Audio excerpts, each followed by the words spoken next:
So hey y'all, it's me again. Seriously. Y'all thought y'all was gonna get rid of me? No. Y'all have encouraged me. And so I'm gonna keep doing it. So I'm back. And from yesterday, so many people encouraged me and said, hey, you spoke to me. I needed that, all of this kind of stuff. So I was like, okay, Lord, thank you. I was obedient and I did what you told me to do. So I feel better. And so I want to thank everybody for their encouragement, because I'm going to keep doing this. I'm going to keep being obedient, and things are going to happen. It's not going to be perfect. Just like my phone fell all of a sudden.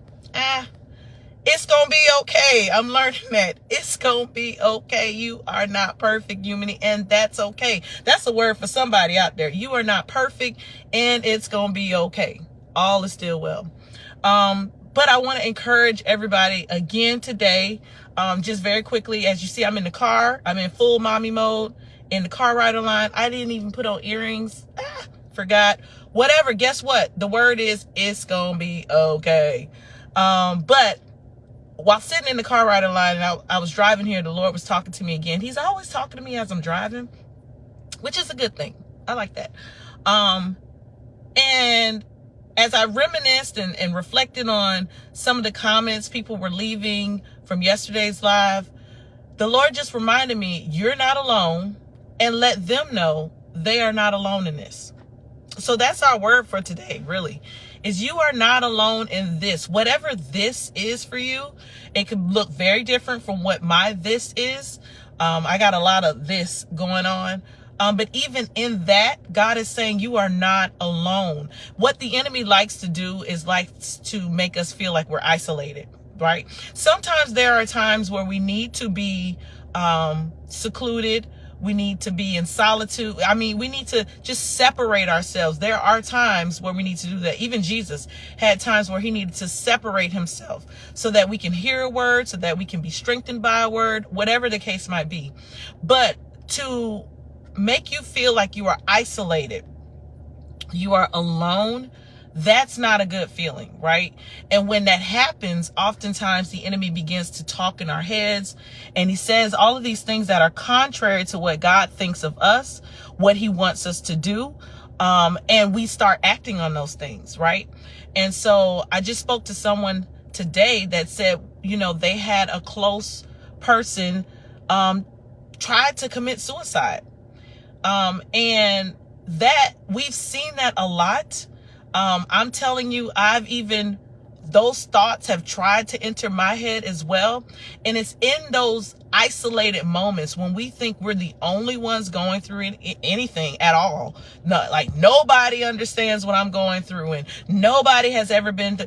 That's when the enemy kind of capitalizes on that and says like, yeah, you're right. And so what are you going to do about it? And that's where we have to kind of turn down those thoughts. I am not alone. I am not by myself in this. Yesterday, I could have been thinking, hey, I'm the only person going through this, and I'm the only, but all of my Facebook friends and family jumped on there to say, hey, thank you. I'm going through the same thing. And so that is a testament that we are not alone. You are not alone in this fight.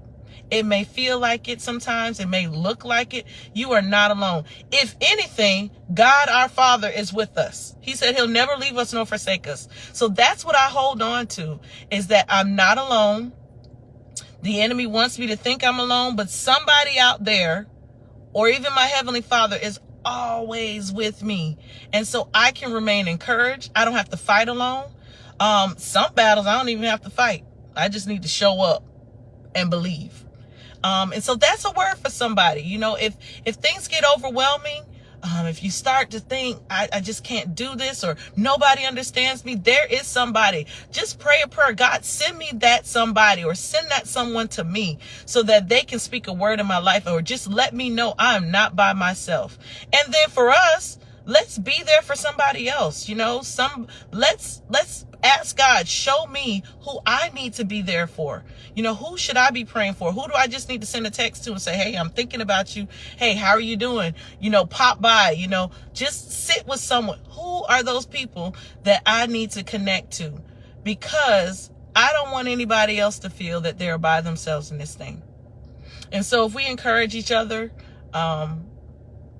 and stop living on our own little islands, I think we can really win this race together, right? So that's all I wanted to share with you today. I want to just continue to uplift and encourage everyone as I'm going through this season. I'm learning a lot of lessons, and I feel the Lord is calling me to just share those lessons with everyone. So if it's been a blessing to you, hit like. If you hated everything that I said, keep it to yourself. It's okay. It's okay. Just keep it to yourself. But you can also share it as well so that it could be a blessing to somebody else. You all go about your day. Have a great day. And remember, you are never alone. If you don't have anybody else, you got me. Have a good day, y'all. Bye-bye.